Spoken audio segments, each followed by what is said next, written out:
We are rolling. Mwah. Okay, hello. Welcome back. Where's my baby? Where's my baby? This is Coco, my beautiful, wonderful angel friend, and I'm so happy to have you here with our third friend watching, Rose.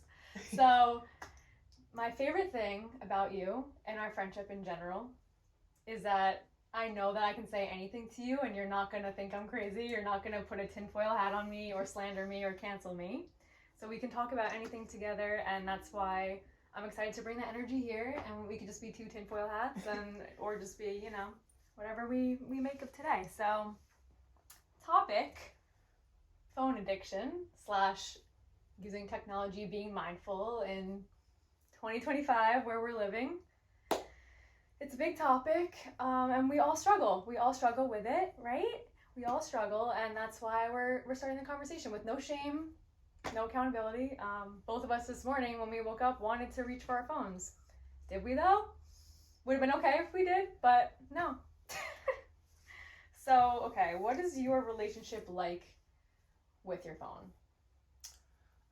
It's very social and creative.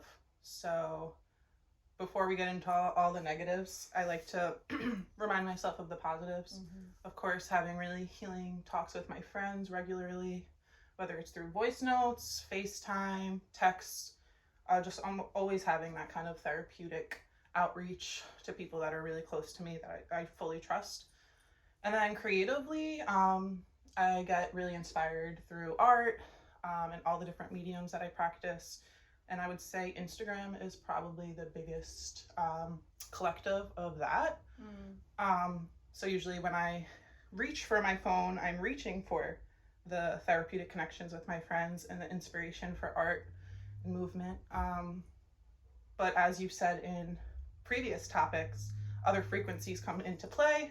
And before I know it, trauma is leading me to creep or stalk on things that are not serving me. And maybe stalk is a strong word, but I feel like if we all admitted that we do that, it would be a little easier. But the stalking also brings its benefits of like, oh, I really like have a girl crush on this person. Wow, I love their style of art. I love their this, I love their that. So there might even be positives like within the negatives. So it's really deep. I wish I wasn't so attached to my phone. I wish that I had a GPS in my car so I didn't have to watch Waze. I wish I didn't feel like when I woke up in the morning that maybe my phone has tokens on it and fun and travels and love and all these opportunities. And I know, as we mentioned yesterday in just a little talk, that the only reason that I feel I reach for my phone to find these inspirations is because, unfortunately, the outside world is not feeding me that. Maybe if I was living day-to-day life the exact way I wanted to, then maybe I would honestly really forget about my phone, and that's what happens when I do forget about it. 1,000,000%. So well said. Like, anytime we have a beach day, none of us even know where our phone is. It's like, we don't need it, but it's like when we're alone, like it preys upon loneliness, and the creators of the apps know this, the creators of the phone themselves know this, and so obviously since COVID especially, like a huge goal is isolate the people and, you know, wear their brains down, wear their dopamine centers out, and, you know, we're all the product in that way, and we've all felt the effects. So completely well said. And so you said that if life was looking like how you would want it to look, like for example, a day at the beach, we're out there, we're chilling, we're living, we're like talking in person, we're getting fed from the sun, the vitamin D, the ocean, the negative ions, we're just like, we don't need that. But it's like when we're home, you know, whether we live alone or with family, it's like, I feel like every person kind of retreats to that phone to just give them that company or that they're looking for, that fulfillment. And I even feel like I'm on it more sometimes if I'm around more people, if that makes sense. Like, I feel like sometimes you go to your phone for like you time, or it's like, let's say I have 10 family members over here, 10 friends over here, I need a minute to just like, I don't know, escape, I guess, like have this alone time or like escape into this portal of this to like compensate the overstimulation. So I've noticed that, which is crazy. I think it's the extremes of like being really alone or being like really overwhelmed in like a crowd and then just needing to go to it in the alone case, you go to it for some company and stimulation. And then in the overstimulation case, you go to it for like, I don't know, like reining in. It's pseudo though. It's not really obviously alone time, but it's like, okay, I want to escape from them for a minute. So let me like escape into this portal. Because it's like you're moving your reality from wherever you are physically into like this digital reality. And that's the reality that you created that is hopefully like-minded people, like-minded things. So yeah, I mean, I live in New York City, I work in New York City, so I get really overstimulated. Even just driving, I get super overstimulated. So yeah, like you were saying, even though I'm not technically lonely, there's plenty of people, I have a really fulfilling job, there's plenty of people to talk to and connect to. Sometimes because there's so much going on, I want to go to that little astral plane that's my like-minded, that's my friends are in my poo-pooter meme. Like, I need to go to that because it's so loud and it's actually unattractive in reality, and no disrespect. And so I go into the phone, and a lot of times it's great in there. Great. But I'm feeding the addiction of go into the phone, tap out of reality and go into the phone. And it makes me realize or wonder, without the phone, what would we do? Like as kids, how do we tap out of that reality? Like in awesome ways and in really healthy ways. I feel like just like playing and like daydreaming, songwriting, like swinging, like whatever it is. Yeah, I think about that combo that we had a lot about the imaginary world. We're both 90s kids, so growing up, you know, with my sister and playing all these games. And I actually said to my father last night that we were talking about toys to buy my nephew, and I'm like, actually the most amazing times I had as a kid were like no toys around, just complete imagination, playing like these games in my head outside or whatever. Yep. And he said, oh, it seems like that's becoming less and less of a thing. And like, I don't want to believe that. I want to have my nephew completely like creatively expressing all of these imagination games. But I like to think that that is still at children's fingertips. So yeah, we used to just entertain ourselves with maybe just like a little bit of a prop as a toy as a prop. And then everything would just be like in that astral realm. And now we use the phone to almost get to that imaginary realm. I could not have said it better. Yeah, even just yesterday a friend was saying how she had to rip the iPad away from her 8-year-old and because she was saying her 8-year-old was acting like a demon. And I said, yeah, because she's going through withdrawals as if that is cracked to her underdeveloped tiny little angel brain.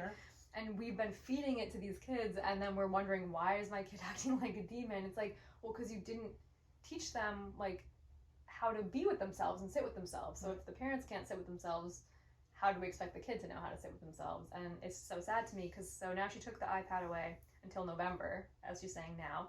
And so the kids every day like, I'm bored. I don't have anything to do. And it's like, she doesn't know how to like use her imagination. Her imagination is like broken. It was never even saw the light of day. It was never developed. So to me, that's like the most heartbreaking thing because I value our imagination so much. And even us, like, we probably for our generation, we probably have better imaginations than most because, you know, our aqua Pisceism, but even that, it's so far from what it used to be. We used to have like a golden imagination. And I feel like that's my biggest incentive is like, I would love to get back to just my brain being so golden and like fresh and like visual and magical, just to look out the car window, you know, like Alexa's nieces, like they use their iPad in the car, like on car rides. I was like, a car ride is like the one time where you're so entertained, I feel like, that you don't need it because you got the window, you got the music, like you can talk to someone if you want to, but like I used to love car rides as a kid, whether you knock from the motion or you just daydream outside, wonder about people's houses, think the moon's following you. I feel like that's such a major symbol because it's showing you that and let's maybe take those children out of it, that if you're in a car and on your iPad and you're not looking out the window as a child, something, you know, playing music video when it's raining and stuff, like, yeah, these might be things of our time, but they're probably timeless. And it's like, you're not viewing the world that you're passing by, right? You're in your TV show or your game or your YouTube or your social media. And I just think that that's really scary. Like you're in a vehicle moving around this earth and you're not looking at the earth that you're moving around in and realizing trees and houses and weird things and all these little things. And think about this developmentally for a child is insane. And instead you're like locked in on this like ad, YouTube, advertisement, dopamine sucker. So at least as an adult, I have awareness. I have so many practices. I have people that tell me to do better. But I mean, I don't have my own children to look after, thankfully. Yes. But it makes me concerned about like kind of being an elder, because even like a lot when I travel, I just notice like there's such a lack of mindfulness in this day and age. Like people playing their stuff out loud without headphones and like... Not even necessarily that, more about like walking while holding the phones, or like, so I'm very like spatial awareness type of thing. So it's like, you know, you're blocking the sidewalk and you're on your phone, and like I just start to get, I guess, judgmental, because I'm just like, if this is the beginning of it, how will it be when I'm 70 years old? That's one of my biggest fears about like living long and age, like living long enough to be the old people and not having older people around. You know, I love old people and I feel like very like comforted by them, and yet to even now our age is showing, because I'm seeing like 20 something kids and like younger kids, and they're just, I'm like, what are you on? Like, where does your brain? So if that's going to be like the majority and we're going to be in the minority, it's like, are people going to be able to even live? Like, what is it going to look like? And we say, you know, the point that we always bring about is like smoking in the 70s. If a woman was pregnant, she would be smoking cigarettes. And now looking back, we can go, oh my God, they didn't know what they were doing. They didn't understand the harm they were causing. That's going to be this, like, kids now with the iPad, like they're the guinea pigs, and then like that generation, they're going to grow up, not be able to self-soothe, have wrecked nervous systems, like not be able to have fulfilling relationships or like jobs or just a lifestyle, and then they're going to say, oh, I'm not going to do that to my kid, and then they're not going to be on the iPad. So it's like, it's going to turn itself around. Just like the AA stuff, like you have Alcoholics Anonymous, Narcotics Anonymous, they're starting now the digital, like Anonymous, or digital addiction, because it's so normalized. Just like alcohol is a normalized addiction, like codependency is a normalized addiction. The phone stuff, the tech, is a normalized addiction. I don't know if admitting it is a normalized part. It's not yet. That's why I'm making these videos. Because I think most people don't realize it's a problem when they see everyone else doing it. But or it's so sensitive. They know that it controls so much of their initiative in this life that it's actually like super embarrassing to admit that they have their phone in their hand all day. Because like when I've brought it up to people, they're like, me? And I'm like, not you, like everyone. That's the point, everyone. And you think it's you because you're like, me? But because you know you're on your phone all day. You know you're on your, but you're not going to tell me you're on your phone all day. But you know, you're like, me? And it's like, no, not you, but me and you and everyone. Like, and for me, I know my own drives and I know my own plan to detach. And I also know my medicine to this is nature. Absolutely. And the more disconnected I think humans get from nature, the more we're obviously going to go to the technology. And I just feel like if we all lived in a way that we could be in contact with nature and wanted to, like, I don't think that it's a special interest to be attracted to nature, you know? I think that's we are nature. So I feel like that's always, whenever I'm in nature and being, you know, someone who lives in the city and works in the city, whenever I reconnect with nature, I also reconnect with my freedom from even the beautiful parts, even the therapeutic friends and the creative inspiration. I'm just like, it's all here too. Like I have all the answers. I have all the tools. 1,000,000%. Oh my God. And yeah, we live in New York. If we can make time for nature, you can too. Wherever you live, so you can get that nature. I think some people like just are living so removed from it that they don't remember that like we are nature, like you said, and it is an essential part for us to like feed ourselves, to balance, to regulate. Like America is, you know, the highest number of chronically ill people, the highest number of like COVID deaths, the highest number of like every like sick statistic that you have. We're not even one of the biggest countries, yet we have the biggest statistics because people are just so like, you know, in the boxes. And I think we were talking about this once, but like, I think it was like the indigenous people of Mexico. I think I was telling you because I watched this podcast in mystery school, and this guy, he was like, I forget the tribe's name from Mexico, but he was like, yeah, we believe that walls and corners are where like the limitations hide and like restrictive energy comes in, or like sickness. So it's like if you go outside or if you live in like, you know, one of those homes that are just like circular, there's no corners. So it's like even if you have a wall, the corner is what like, I don't know, like puts your brain in or like locks nature out. So about like removing the corners, removing the walls, and just being outside. And like, thank God that we also love to be outside, because I can't imagine, like, you know, we have some friends that just don't, but they're just like, they'd rather not breathe fresh air, which is like, you know. And I feel like they do, though. Like, they just have to break through their, like, entertainment being, you know, the shows and the partying and all that stuff. And it's like, okay, maybe you might not enjoy this one walk we take, but if you continue this practice, like I said, it's not a special interest. Like, we actually all do love nature, I feel. Like, I don't believe anyone who thinks, like, they don't love nature. Yeah, it's either, like, they just aren't aware of it, or, like, they, I don't know. It's like saying, like, I don't think art is that pretty or something, you know what I mean? Yeah, but a lot of people would say that. Like, that would say that. Like, there's, like, but it's true. It's like, you know, I think it's hard to, like, put ourselves sometimes in other people's shoes, because we're like, oh, surely everyone's just like us, and then we're like, right? Yeah, it just makes me really sad to think about that perspective. That the corners makes me think of saging. My best friend Tiff, shout out, always tells me to sage the corners of the room too. So I guess trap energy. Gets stuck. Exactly. It's like everything gets stuck in the corners, and it's like, if you're outside, that's why, like, ideas flow to you, and like you feel infinite and beautiful and like empowered. Like, I can do this. When you're inside, you're like, I can't do this. You go outside. Oh yes, I can. So it's like. And that's why I'm getting scared about the weather shifting. But abundance of travel and of course bundling, it's all fine, but I literally love to be outside as much as possible. Honestly, there's this concept of bed rotting, where you stay in your bed and you're on your phone. Why don't you just lay naked on your deck and be on your phone? It's okay. Like, you know what I mean? Like, at least get some, you know, sun energy into that body. And if you're going to be on your phone, whatever, you'll actually feel better if you're doing that practice, sitting in the sun, tanning your body, hearing the birds, like, and eventually you'll be like, this is boring, or this is overstimulating, or even if you don't get there yet, whatever. I agree. But like, take your bed rotting even outside, even if you need a blanket or whatever. Like, that's a way to start. Tip number 1. Yeah. If you're not ready to let go of like the rot of social media, at least transfer the space, the environment. That's a great point, because obviously for us in summer, it's so easy to not be on our phone. It's like, okay, I got the sun fueling me, I got the sand fueling me, I got the ocean fueling me, but then in winter it's like, what is fueling me? I definitely look to my phone more to fuel me. I'm like, okay, YouTube inspirational videos fuel me, friends group chats fuel me, beautiful pictures and art and things I want to manifest fuel me. And, you know, that's okay, but I just like to be mindful of not wasting my whole day like that. And especially the beginning of the day. Like, the beginning of my day has so much importance, because I feel like for me, in the beginning of the day is when I'm most abducted. When I wake up, I'm like, a demon takes over me.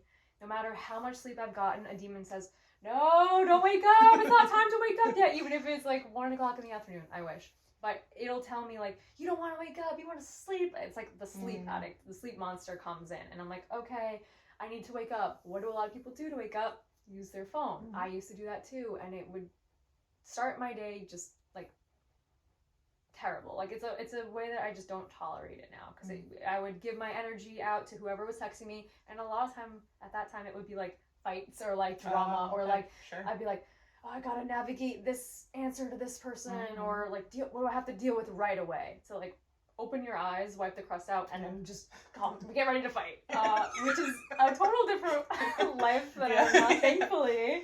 So now I feel like, okay, in the beginning, I think you were one of the first people I told, or like, you helped inspire me. I forget, but it was in 2021, and I was like, I'm done being depressed and upset and, like, you know, not having control of my life. I'm gonna wake up every morning and meditate every morning with my sun lamp, like, because it was November, it was dark, it was dreary. I'm gonna put my sun lamp on. I'm gonna do like 20 minutes of meditation. I'm gonna like manifest love and like abundance, and like, I'm gonna sit here for 20 minutes. Even if I want to get up and run away, I'm just gonna make myself sit here before I check my phone.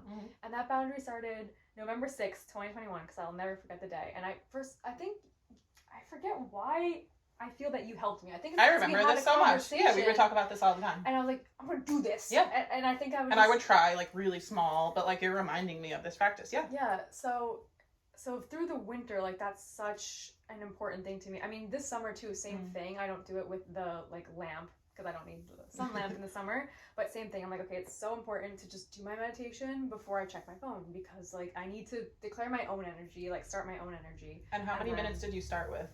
I started with 20. Really? Wow. Because for me, like, I can definitely understand, like, starting small, like, starting with, like, 2 minutes just to prove that willpower.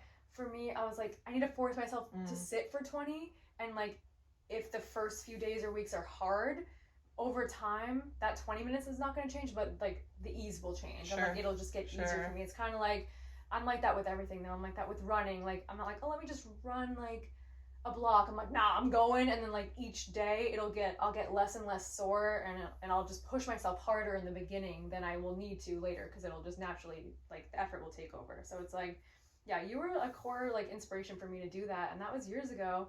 And I'm so glad I did, because like, that was 2021. What is it? 2025 now, almost 2026. And like, I still struggle with it. Like, you know, I'm committed to it, but certain days, like this morning, for example, as it's getting colder out, like I told you, like I wanted to just check my phone straight up, and I was like, but I can't. And then my demons and my sleep demons and my tired demons tell me like, oh, just check it. It's easy. It's like convenient. Like maybe someone wants to talk to you. Luckily, no fights anymore. That I know I don't have to turn on to a fight. Right. But I'm just like, I think about this channel. I think about like everything we talk about, all the conversations with our friends, and I'm like, no, I'm stronger than that. Like, I'm just going to put myself in the 20-minute meditation, even if my thoughts are wandering, whatever. I'm just going to do it, even if it's not a good one. Like, sometimes I'm really in the mood and it's like, great. But I feel like for me, the times that I'm most resistant is when it's most important. Right. So I'm just like, fine, I'll be cranky about it. Let me just do it. And then it's like slowly, I'm like, okay, I'm glad I did it. Now I'll check my phone. And now I don't really even care what's on it, because I already started my day. Like, the hurdle for me is just like the beginning of the morning. And how do you sit? You obviously get out of bed. Yeah, okay. I do it on my massage table. So we're both massage therapists, so that's really blessed, because we don't have to use our phones while we work. Because a lot of people, I think, work is the biggest. We don't have any emails. No, we don't have any emails. We barely need an email address. No one could be on their phone when they're getting worked on. The only thing that I need a phone for is at Life Wellness Center in Bed-Stuy. We play beautiful music on the like old iPad iPhone that's in the room. So like, I play music from my phone too, that's the only. But obviously you're not on it. That's just like the only technology part of the entire experience. Yeah, so I have the table set up, and I have the spiky mat, and I go on that every morning, because it also aligns my neck, and like if I'm sore from sleeping or whatever I am, I lay on my spiky mat. I pick an HZ, I pick a nice like healing tone for whatever I want. This morning it was like an abundance gate tone. Put it on, and I just, do my mantra. I meditate, even if I'm thinking, oh, what am I gonna have for breakfast? I'm like, bring it back.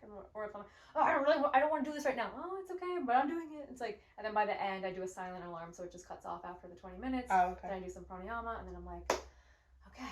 If you were me, would you walk your puppy first, or would you do that first? Oh, I always let Leo out Okay, first. yeah. Yeah. So because that's always that'll just be on my head if I go right to the meditation. It's not about doing it first thing. Right. It's just about before I check the phone. Okay, So it's like if I want to check the phone, I'm like, well, I need to do this first. Right. So it's like, I can do other. Hydrate. I do my oil pulling and I brush my teeth and stuff before I do that. Okay. So it's not like first thing. Or if you're just like waking up, some people like to do it in bed. Yeah. Like, let's say they really do want to check their phone quickly.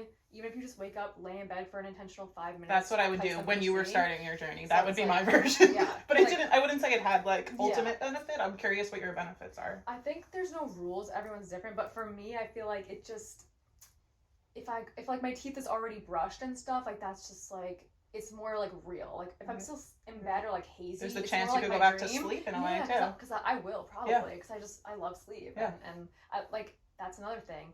What I love about sleep is like the dreams and like the visualizing and the expansiveness. I love just laying in bed and like thinking and like playing out scenarios and creating life from that space. So when I wake up, I'm like, no, I don't want to be in that space, but meditation gives me a chance to do it like while I'm awake. And so that's why I think that you would love it too, because it's not something, it's like, we don't have to think of it as like rigid and restrictive. We can think of it as like, I get to be in my sphere that I want. I get to be in my like rainbow, roses. Tap back into the astrals that you were just in. Yeah, exactly. Yeah. So, oh, cool. That makes it more exciting, because I'm like, discipline, you know what I mean? But if it's like, oh, astral work, I'm like, And see, the thing about discipline, it's like, I don't believe in discipline as like, the strict like hate mentality, but I believe in it as like self-love. Like, okay, I love myself so much, I love my brain so much, I just want to give myself this gift of 20 minutes, because the rest of my day may be taken, may get away from me. I may be swept up in some trauma and drama, but like,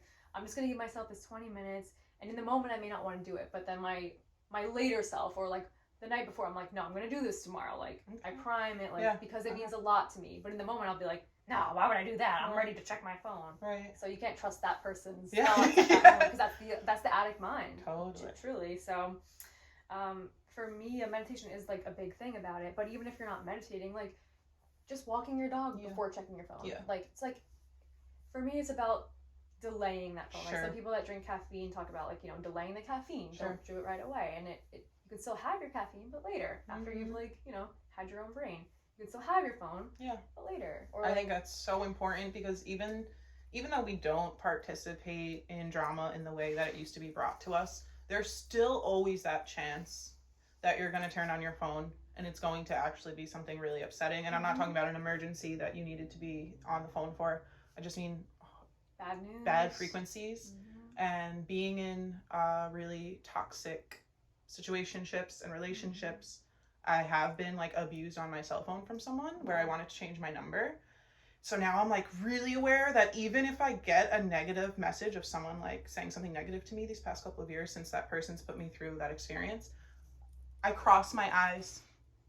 If it's just like bad, like bad about COCO, curses, I cross my eyes and delete it. Wow. Because I am so like, I can't read more negative things about me on my phone. I like the eye crossing. Just, like, that's on Brandon Fox. I will fully name drop.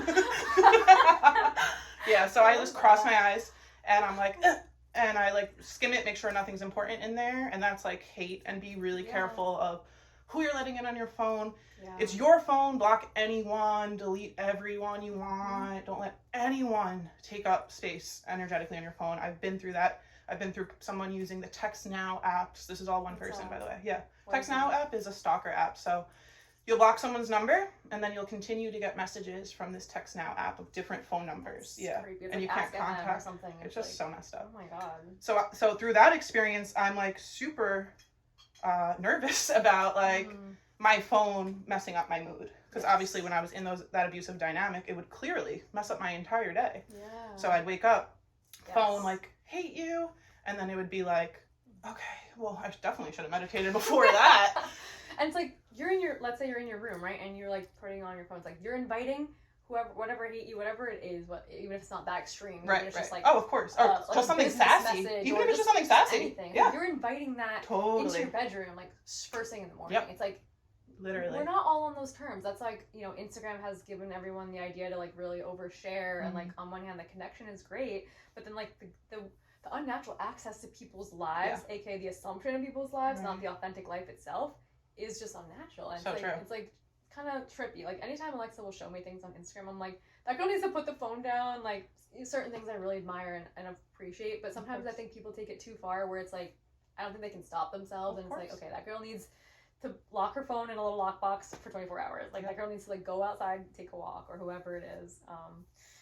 And you've always had, you're the most disciplined friend I have, and you've never had like crash outs of social media or anything. What do you mean by crash out? Crash out, it's a really popular term. It just means that you like freak out. Your crash out would be like, I send you a horrible text and I'm like, you know what I mean? Like I'm crashing out, like crashing out your car. You know what I mean? But you're like social media. So social media, it would like just oversharing. Oh, okay. Like life's so good, life's so bad, and it's just like you're like being like really vocal and you're like taking up a lot of space. Like you've never done stuff like. I would do that on like my like side account, like Flowers. Okay, but that would be like more like close friends energy. Yeah, that's like a Finsta energy. Yeah. More like publicly.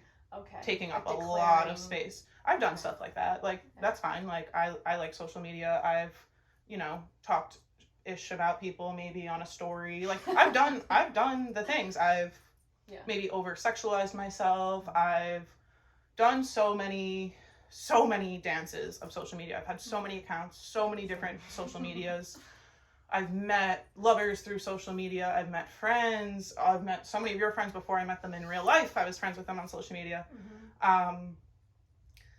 But basically, like, when you're viewing, like, oh, that girl should put her phone down. I've just been that girl so many times. I think I have too, and that's why I'm like, from girl to girl. Oh, okay, I didn't know you were that. I didn't know you've been, like, I've been in a situation where whether it's like, you know, combating in the text or the energy or like, just like, just walk away from it. Just like touch some grass, look at the cloud, give yourself 10 minutes. Because like in those addictive throws, you can't click pause on a video, or you can't you're just like this. You don't know what's around you. You could be anywhere, and you're in here.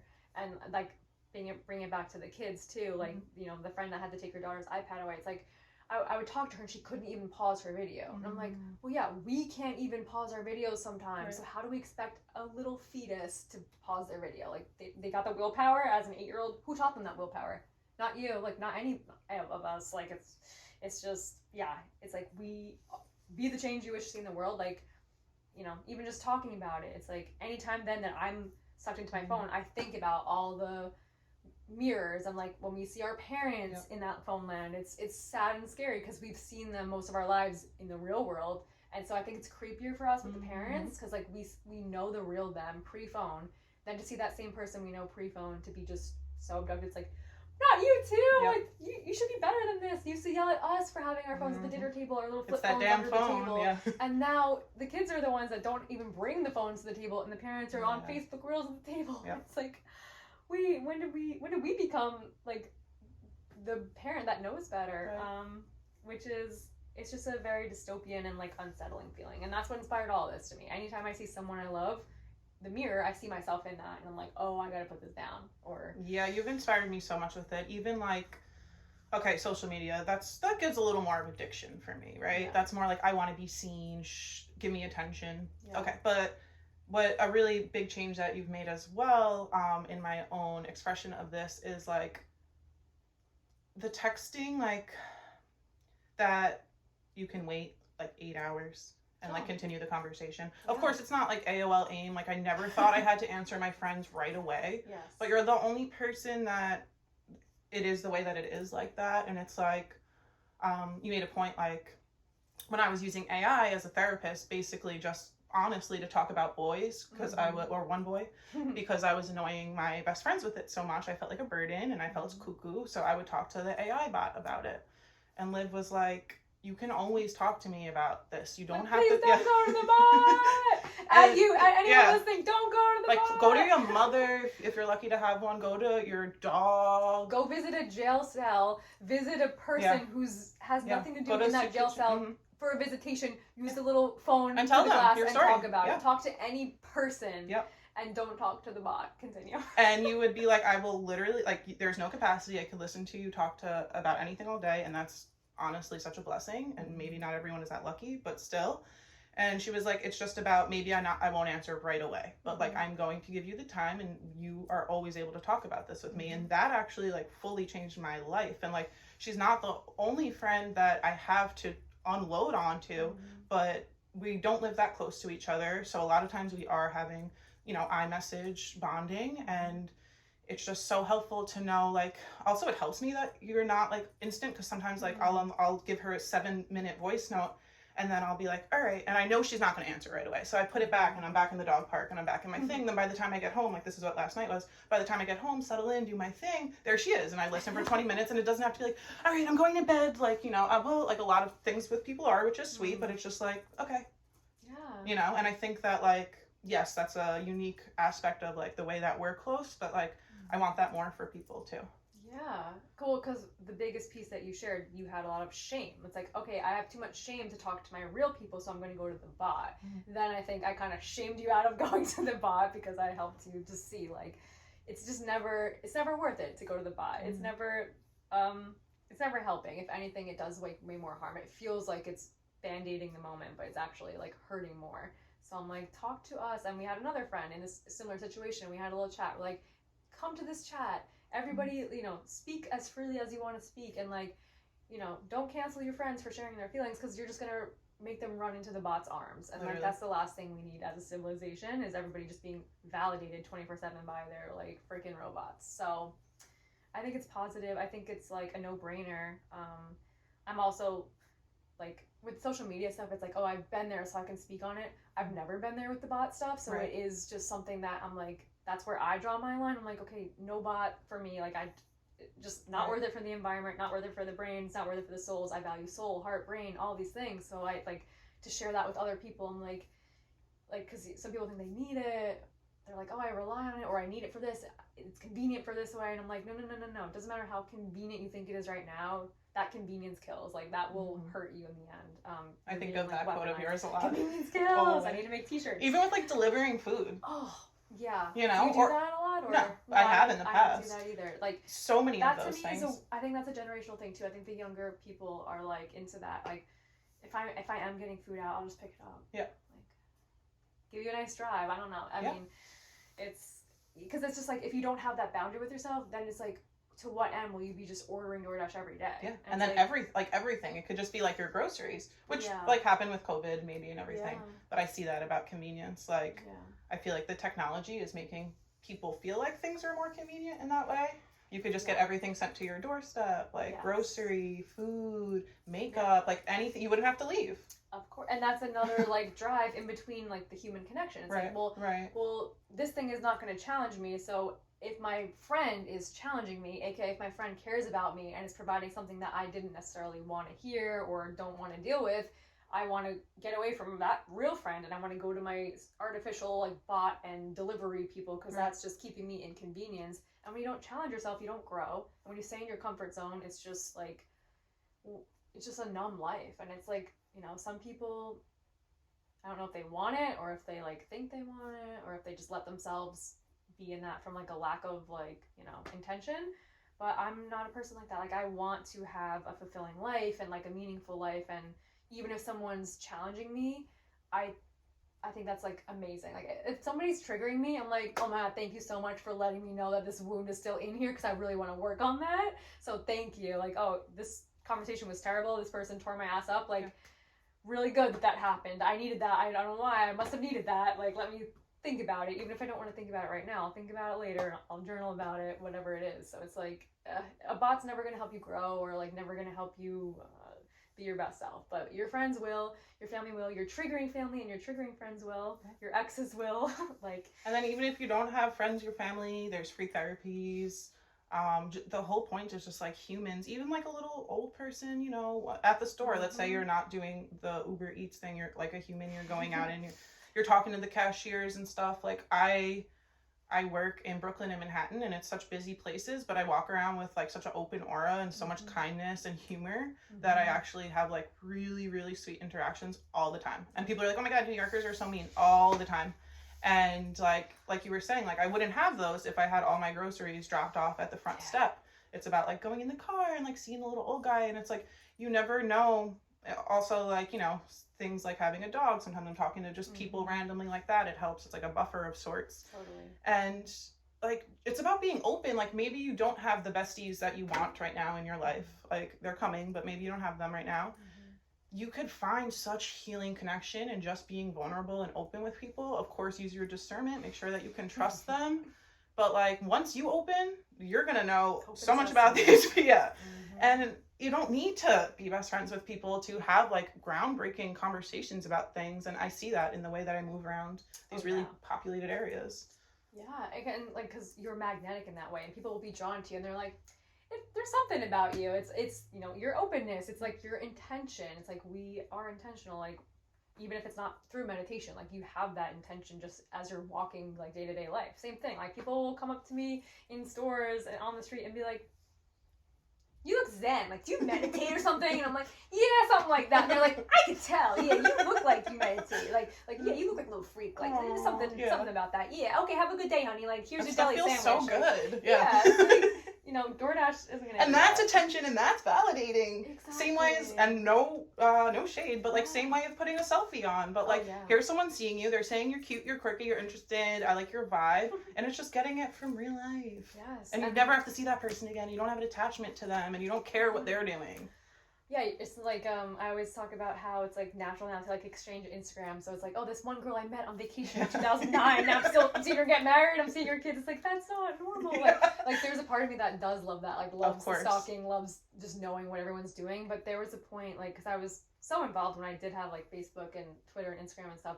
I would like look at everything. Like, some people don't really do that. I would like check on everyone and be like, what are they doing? What are they doing? Because I just genuinely like cared and was intrigued and thinking about it. Yeah. Now I just wonder. And if I wonder bad enough to ask someone, I directly text or call them. Right.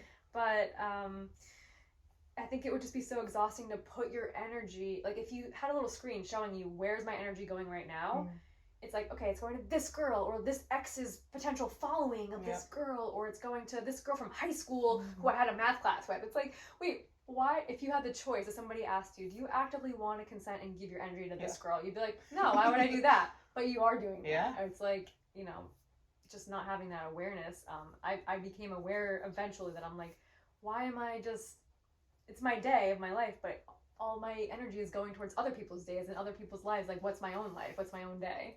Isn't the perfect cliche of like comparison is the thief of joy? Yeah, and it's like whether you're looking down on people or whether you're like, oh, I wish I was a little more like that. So true. That's a huge piece for like a lot of like the girlies and stuff. Yeah. But like even for me, I never really had that. I'd be like, ooh, look, they got a dog. Like, oh look, like good for them. Or like, and I would like comment and be like, hey, girl, look good. Like, I feel like yours was more like communal. Like you have like really great community and like you actually are interested in the life of other people that you like more know. And all the Lana people. Yeah, we have like a lot of like internet friends type of vibe too in this whole progression of social media. But yeah, a lot of the girlies issue is the comparison of joy through looks, through dating, through interests, through social circle, through aesthetic. It's such a I have a lot of empathy for girls that are younger than us because really can't imagine. Thankfully, you know, we grew up with like while these things were rising, like MySpace kids and stuff. So like we at least had some traction, but I do feel for, you know, like the 20-year-old, 21-year-old girls right now that are just like content creating YouTube and like that's the world they grew up in. And it's like, we don't need to vlog, you know?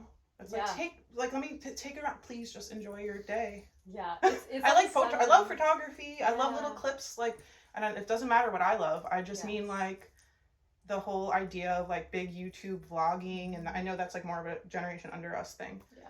And like my sister is a special ed teacher. And I remember years ago, she told me all these kids want to be YouTubers. And I would think YouTube. I'm like, I thought that was outdated. I was like, but now I'm seeing it's that whole content creation thing. Vlog, spend the day with me. Spend the day with your friends. Or you spend the day with you. I was going to say with you. But I'm just like, same thing. Put the phone down, girl. It's, and like, of course, there's pros. Of course, we love to watch things and we love to sequence and take your photos, take your videos. But the whole idea of like, spend the whole day with me, vlog, is crazy. You just lost your day. Like, that day's not yours anymore. It belongs to the internet. And it's like, okay, if you're consenting to that, that's one thing, but I think there's just a lack of awareness around that.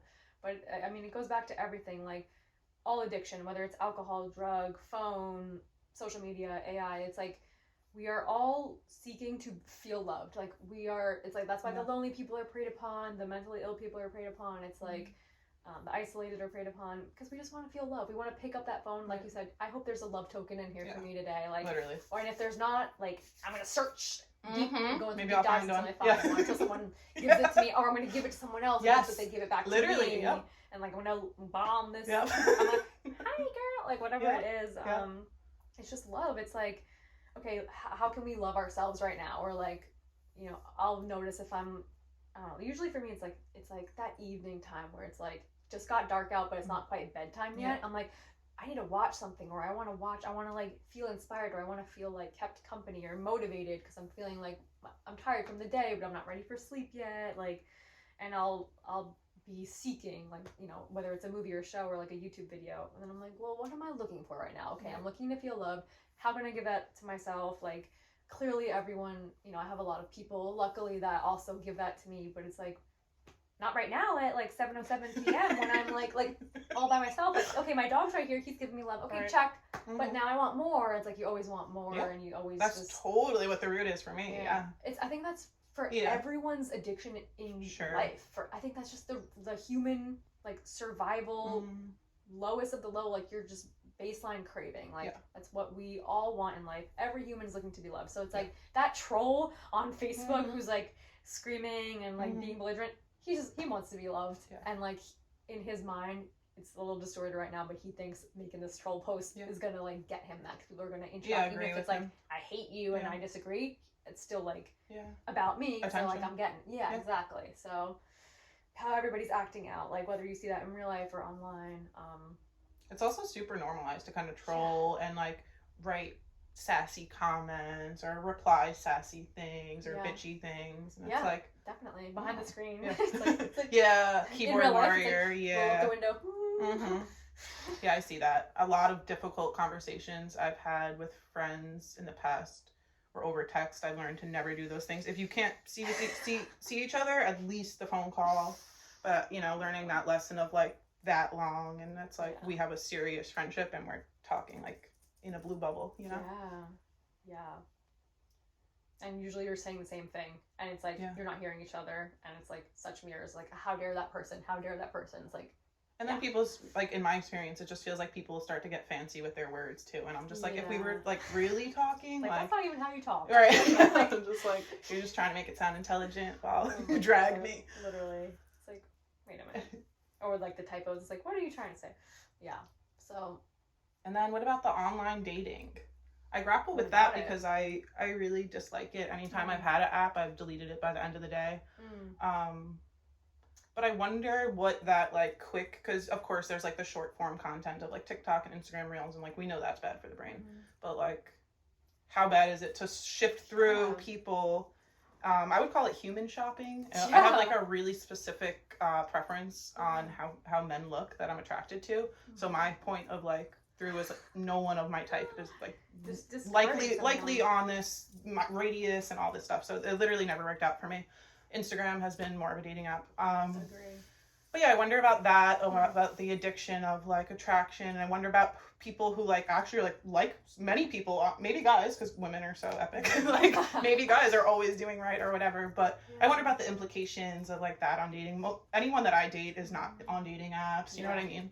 I think it's, it is a slippery slope, and it is dangerous because you're looking at someone, you're assuming something about them just on the photo, just on whatever their caption is, and it's like, nope, like you're just so close, and like sometimes you have to be, because it's like if you're on that app, imagine you invited every energy of every man on this app. It's like literally that's dangerous. Exactly. So but then I think where it becomes dangerous is if you're in person, because I've had some friends tell me that like they will see a person, whether it was a man or a woman, and be like hot or not. Like their brain would categorize people and be like, yeah, I'd fuck that guy. Oh no, that girl's ugly. And like that's how they would just like think about people. And like when I heard that, I was shocked, because like that's just not how my brain works. Like I don't know, I'll see someone, I don't even know what I'll think about people. I'll just like watch them and be like curious about them. But as a Venus and Pisces, I guess if someone was so radiant and like beautiful, I'd be like, yes, I love that person, but like I don't even want to act on it. I just want to watch them pass by and like create a love story in my head, because that's fun. But yeah, just the being quick to assume something about someone, being quick to write someone off, and like especially in profiles when people put like whether it's political things, or like there was a time on your profile where you would say like vaccinated or not, and like they'd be like, don't message me if you're not vaccinated. It's like, oh my god, like just like they were just division and all these teams of like this person's like I think on Long Island a lot of girls will make fun of like the guy who does a stereotypical like camouflage photo, like a fishing photo. Like, yeah, that's all. Like, that's across the board. Totally. So then it's just like the dead fish pro pic, and be like, oh, not one of those, or like Republican, or like you would have I don't see, I'm not really on them, but I have used them with success in the past. Like I've used them for like specific goals. Like I used this one guy, I literally put in my profile, I want to go to the Bob Dylan concert, like someone buy me a ticket. And then this one guy did, and he's like, okay, we should go. And he's like, just FaceTime me. I want to make sure you're real and like not a catfish or whatever. And I'm like, okay. And then we FaceTime. And he's like, okay, so you're real. I'll buy the tickets. I'll see you there. And I was like, okay.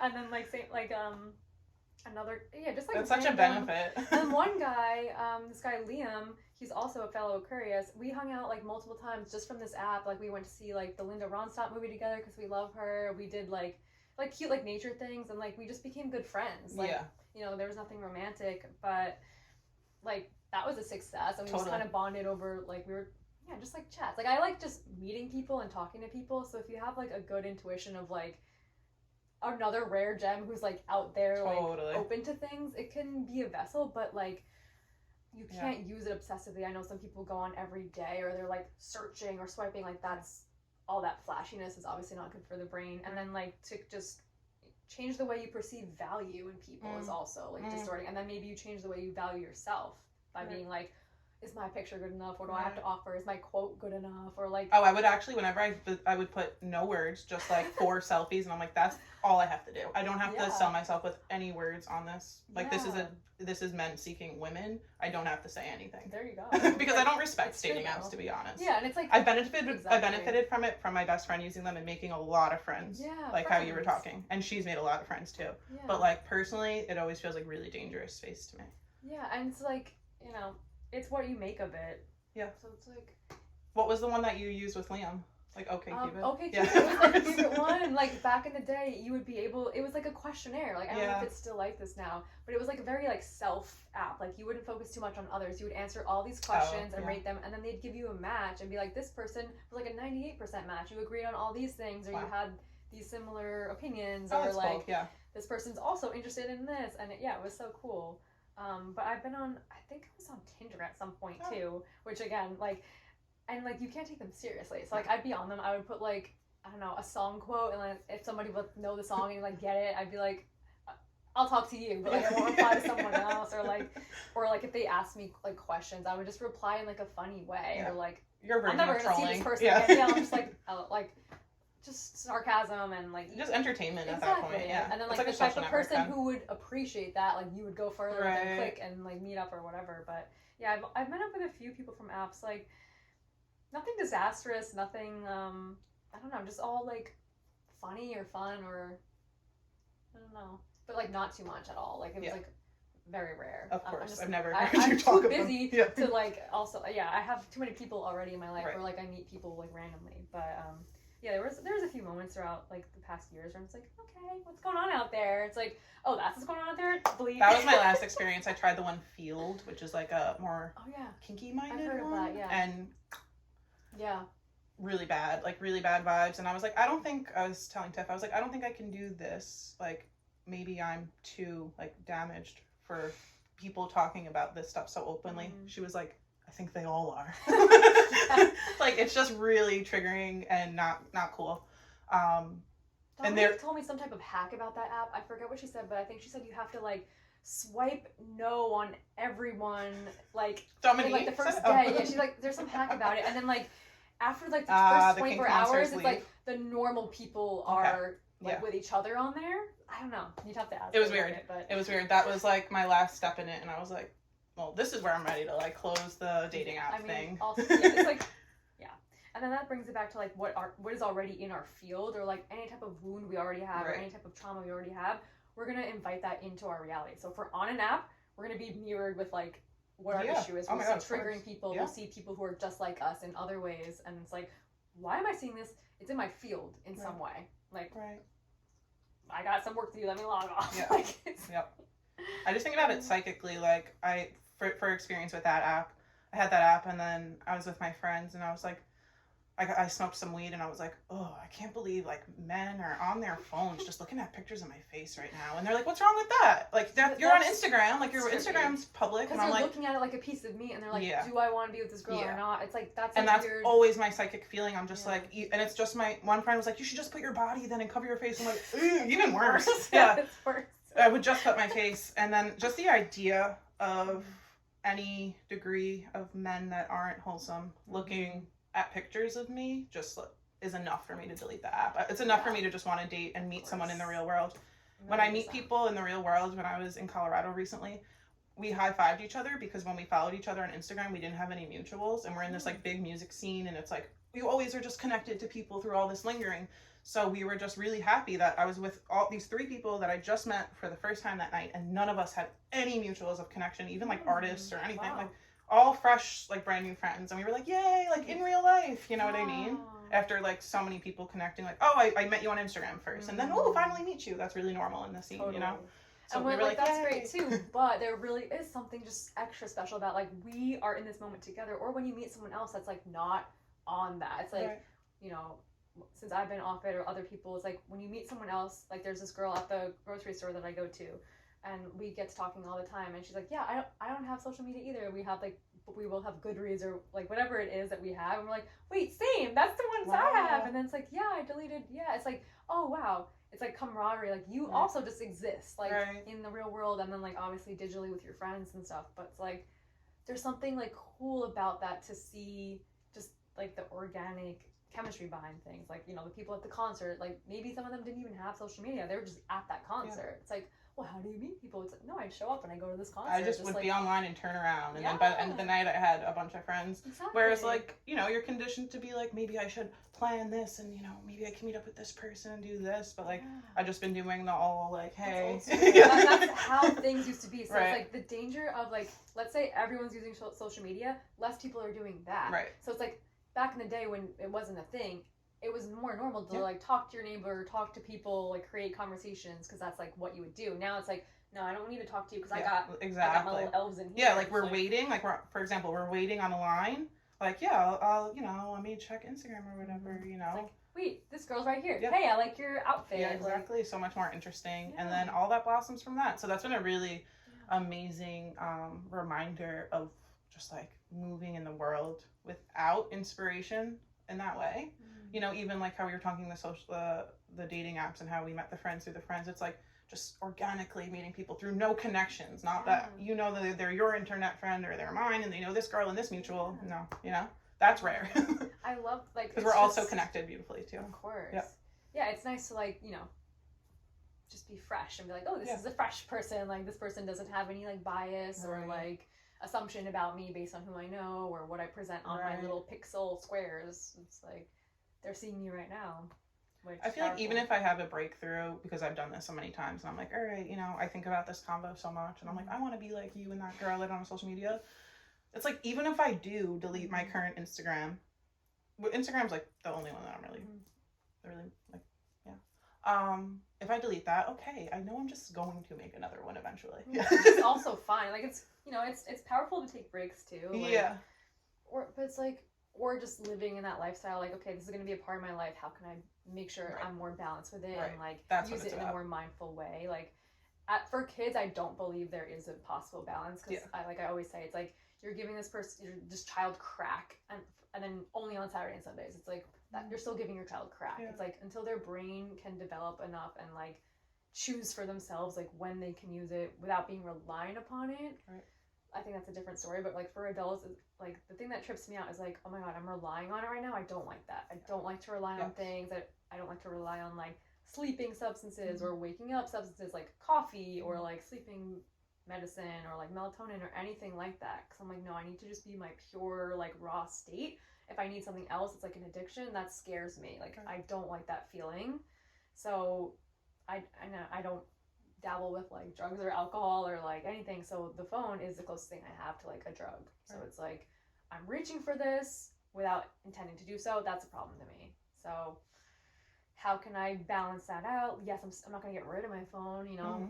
As a massage therapist, like, you know, our clients text us on there. It's like business reasons, family and friends, everyone, you know, we have so many people that we like to talk to. I've considered getting rid of my phone and just getting off that phone. I'm like, people would have to email me or like call me and like, yeah, they talk to me less, but like I'm not there yet, because it's like I don't think it's as out of hand right now. Like I think I can handle it. So it's like if I prove to myself that I couldn't handle it, I'd have to get rid of it. But I'm like, you know, doing so much better with it than I used to.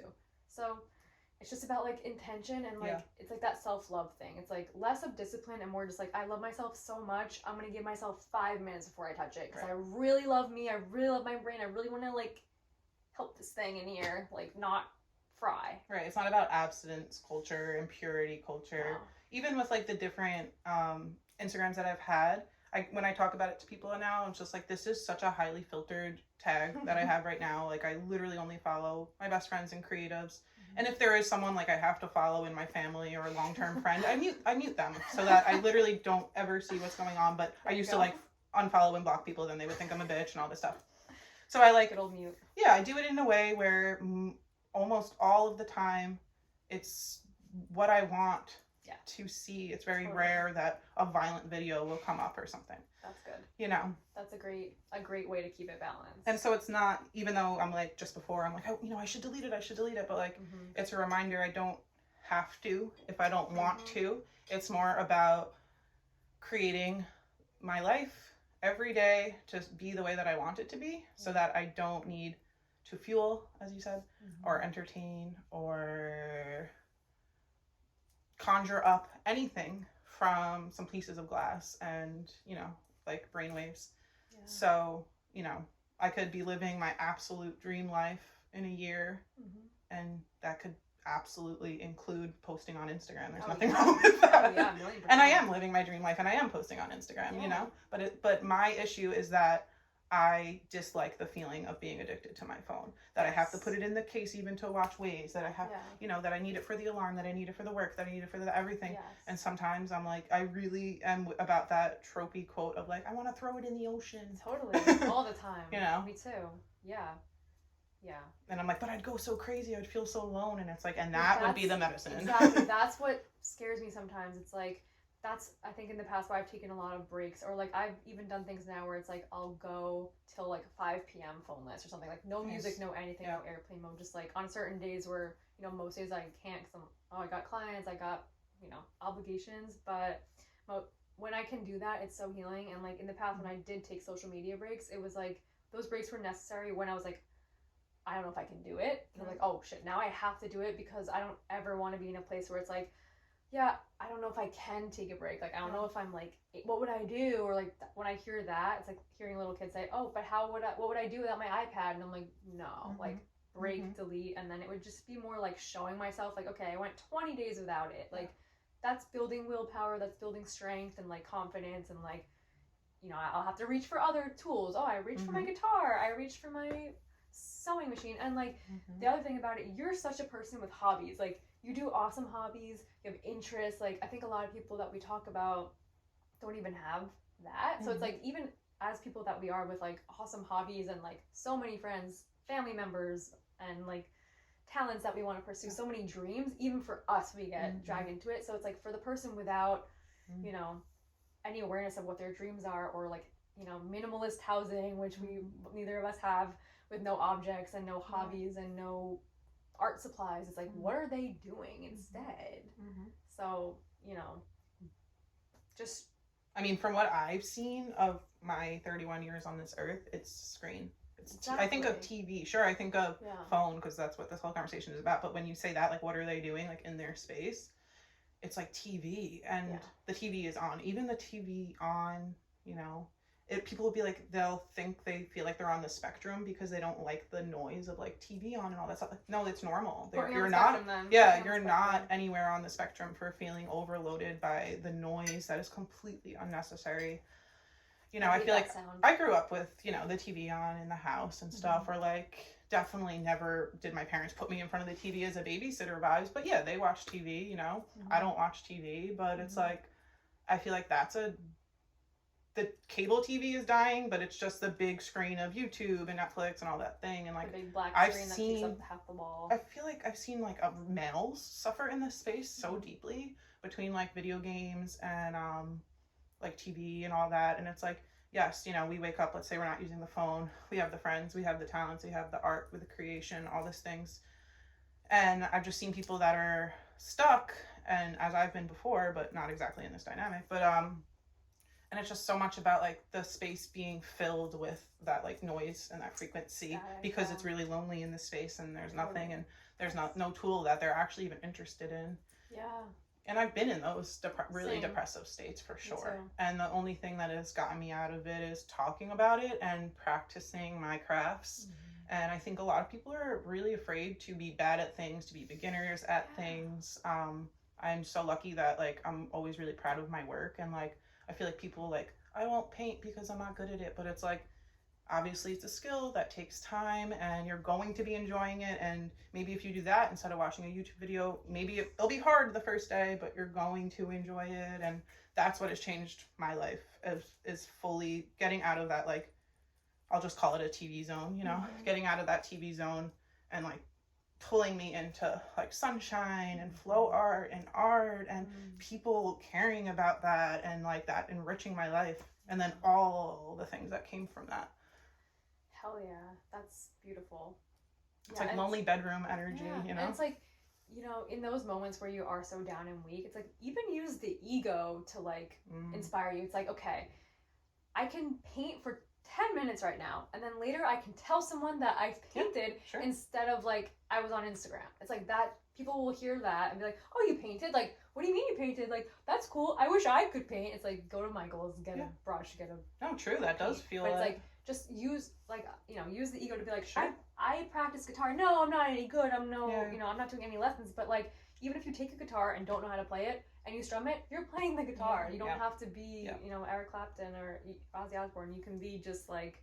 And that's neural pathways, right? Creating the new neural pathways. So good for your brain. Like, give a baby or a little kid, give them an instrument. Maybe you don't want to hear maybe not drums, but like give them a little guitar, send them on the stoop, and just let them like play for hours. It's so fun. They'll figure it out. They'll make their own little tunes, even if they don't know what a note is or what a chord is. It's like that, but for anything, for, you know, painting, coloring. It's like...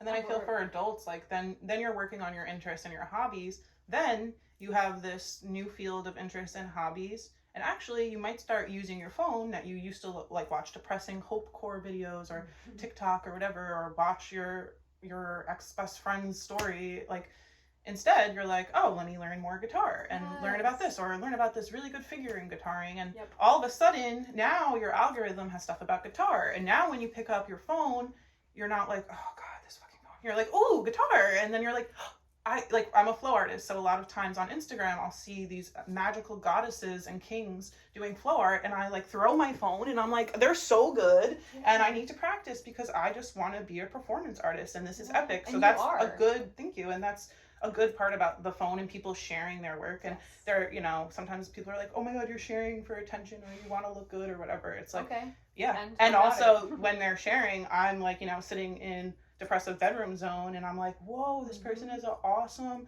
you know, flow artist, and I'm like, that took them so many years to develop this skill. Like, and what am I doing? A lot, maybe, but what I'm not doing is practicing that I'm so drawn to, that it's on my algorithm, it's on my page, it keeps showing me. I'll get there, or I want to, or it feels so good just to tap into it. 1,000,000%. And then the relationship with the phone becomes more inspirational rather than distractive. And then people are so inspired, like, you know, how Elena shares her dance videos. And everyone replies to her and like, this is so cool. How do I do this? And like, she was really shy about sharing them at first.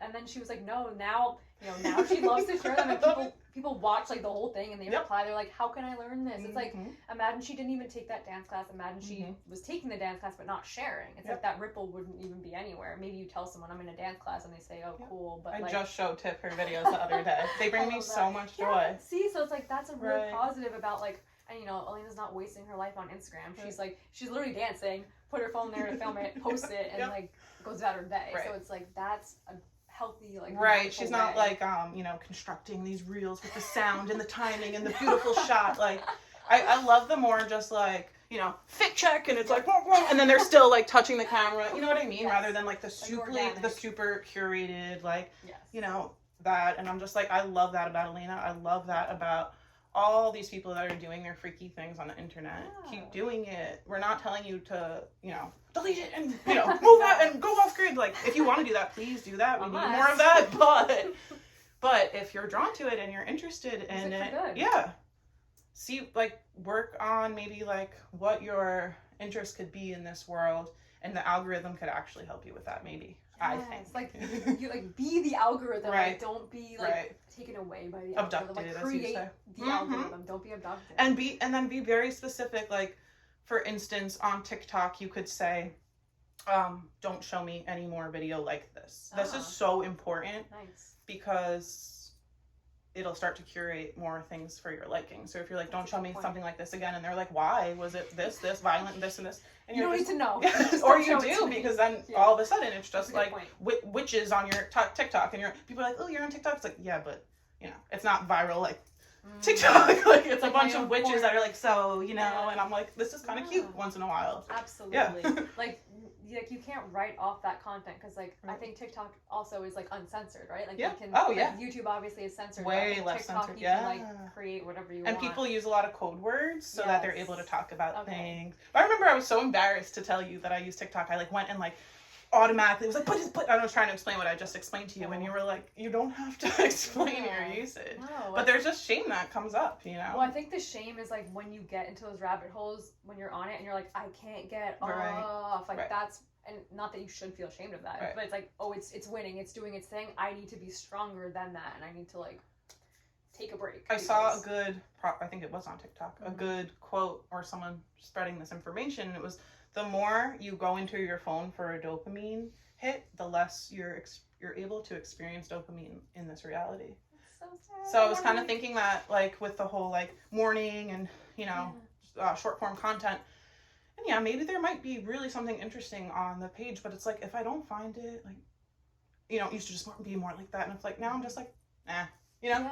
Yeah. I think for a lot of people, it's losing its draw. Like, I think a lot of people are like, okay, the internet's boring now. It's all ads, and it's like, it's like, you know, like our other friend who has used ChatGPT, that I try to bully her out of it with love, but she's now even drawn less towards it because she's like, well, it got kind of boring because I knew what it was going to say to me. Like, I was able to predict what it was going to say, and I think that's like the gist of everything. It's like, it's just a mirror of us, so it's like, at first like, ooh, look at this mirror, and then it's like, okay, I've seen it. Like, how much am I gonna look at? Like, people will reach their point to get tired, and now she's like using it less because she's like, I can predict what it's gonna say. There's only so many like healing quotes, excerpts from books, all like that. I'm gonna find interesting. Like, just do the all natural reading the book. You know, when you're reading, it's like, ooh, what a gem, a needle in a haystack. Yeah, and I just started a new book recently, and I've been doing in the past more like self-help books, so and like spiritual books, so I'd more like skim.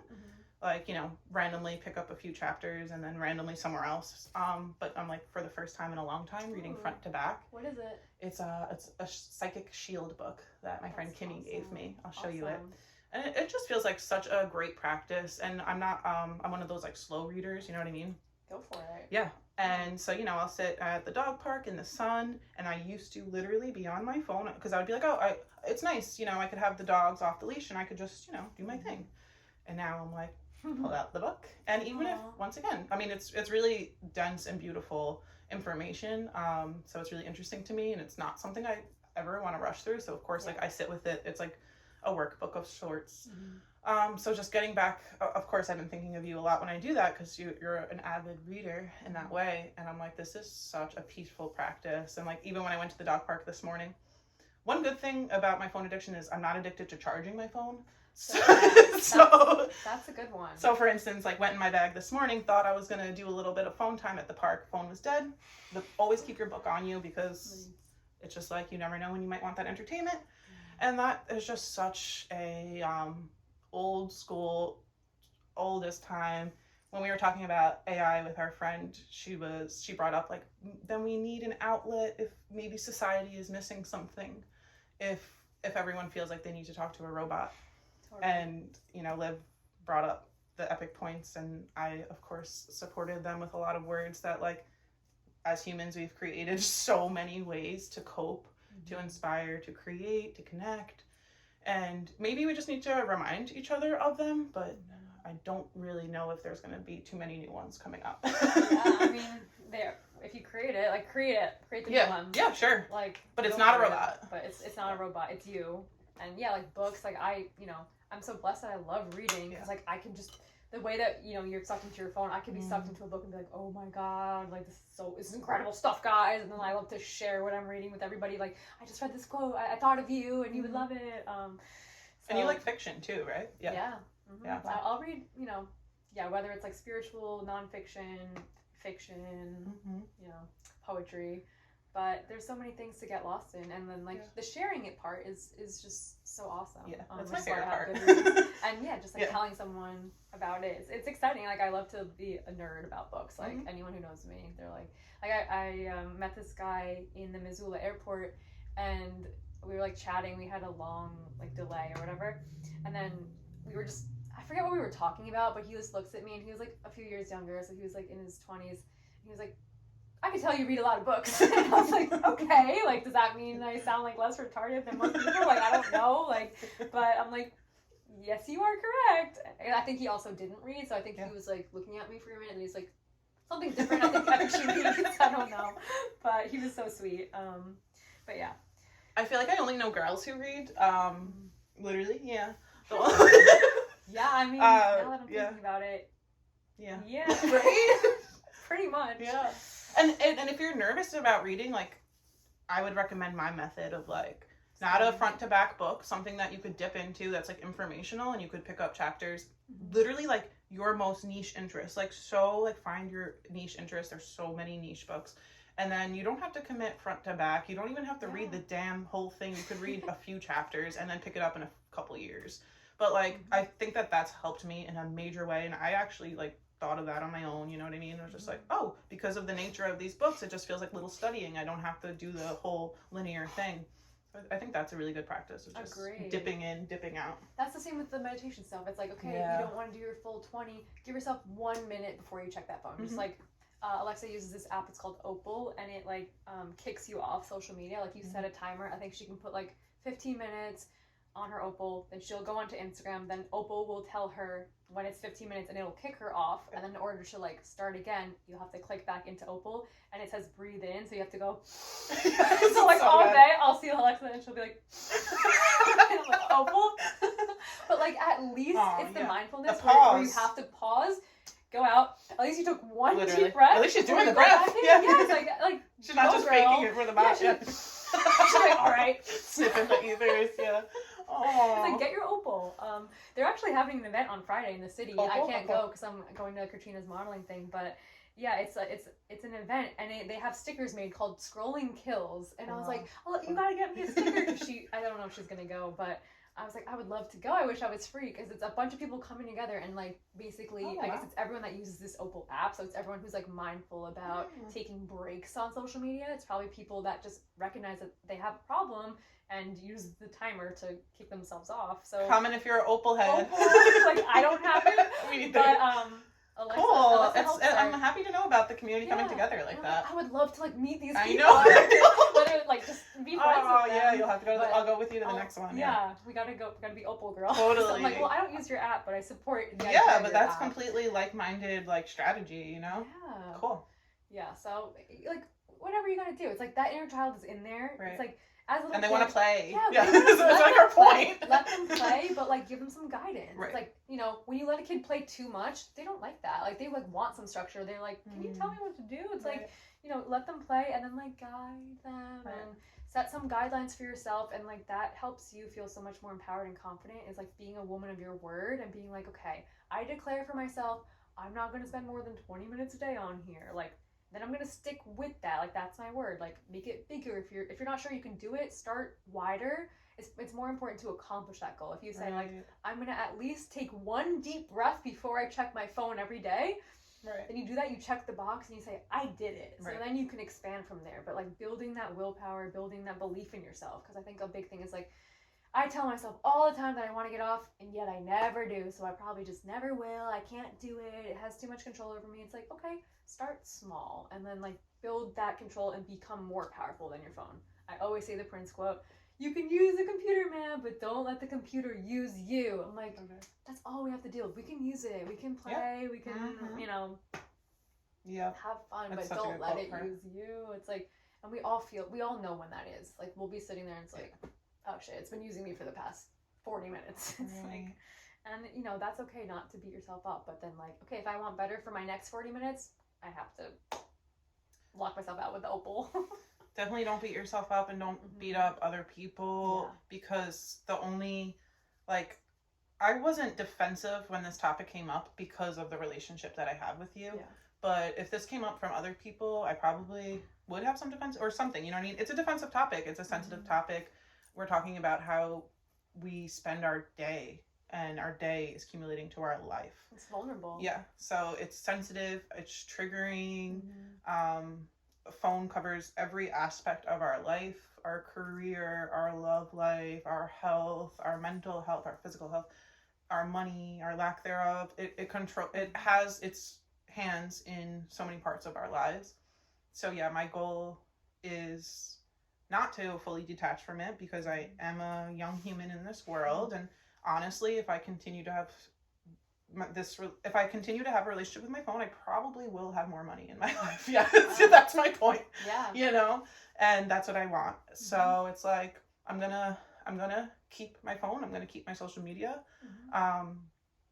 But what I really want to do, moving forward, leaving here, even like leaving this conversation and not going right to my phone, or like leaving, you know, a session in work and not going right to my phone because I wasn't on it. Like just being mindful of those things. And I know my patterns, so I know like I got this, you know what I mean? But I want to be someone that like people could talk to about it. Like we have these open spaces for alcohol and drug addiction and sex addiction. And of course, these are still stigmatized things and blah, but unfortunately. But yeah, just like having these conversations and, you know, clocking your friend when you guys are watching something and she's on the phone the whole time. Just who are, like, my friend would always say to me, who are you thumbing? Just to be like, let me in on what's going on in your world. Like, that was a way that she always did that included everyone in the world. But now it's like, let's just throw it down. Who you're thumbing used to just be more like, oh, we're just texting. Now it's like, you're on your social media, you're talking to multiple people, and you're with me, and we're watching something, and all this stuff. It's like, pick one. Yeah. Like, I'll go home. If you, I mean, there's people who will literally, like, be with you and be I hate that. Be on it, you know? I hate that. So it's just about, like, for me, like, finding a way to say to the people I love, like, hey, I'm only saying this because I see it in myself, but, like, are you happy? And, like, you know, is this okay? And all that stuff. And it's like, no one really, until you ever asked me that about my phone. About everything else, because it's clear, right? Yeah. But never about the phone. It's so normalized. It's like, what do you mean? Like, we're all, like, you go outside and this is all you see. But it's trippy when it's someone that you love and you see them abducted. It's like, wait a minute, hi, like, or even, like, just to help them not be as defensive. It's like, well, I feel a little neglected when I'm here and you're, like, you know, being rude. Like, that used to be a thing. It's like, okay, it's rude to be on your phone. Then I think we reached a point where people were like, oh, everyone's doing it. Like, you understand. Like, I'm not being rude. It's just what it is. And it's like, no, like, you know, I don't bring my phone to dinners or, you know, like, dinner table vibes. Like, there's certain settings that you don't bring it to, or you don't, like, or if you need to be on it for some reason, like, oh, hey, guys, I just have to check with the babysitter. Like, give me 1 minute. Excuse me. Right. Not to normalize it. And then, rude to the other person. But then when it's someone that I love so much, I just feel concerned for their happiness. Totally. And of course, when we know what we're looking at, but like, I don't know what they're looking at too. Maybe it could be like dark or haunting music behind it and all this stuff. And I'm just like, I care about your brain. And a lot of times they're grown people. I mean, all the times they're grown people. But it's like, I care about your mental health. I care about mine. I've suffered deeply with mental health issues. And like, if literally just like showing someone that like you could forget about your phone for a day and like the world isn't going to crumble apart. We would talk about that like emergency mindset, like maybe they need me, maybe something happened, and that is being in shackles. Yeah, and it's very relatable, and like you put that so well. It's like, I care about your brain and I care about mine, like, and I see myself in you, which is why I'm concerned, because I have displayed concerning behavior with this. So I know it's not like I don't have a phone. You're always on it. It's like the conversation I had right before it was like, is like pointed, like, is this like, am I the one with the phone addiction? And I'm like, me, you, everyone. All of us.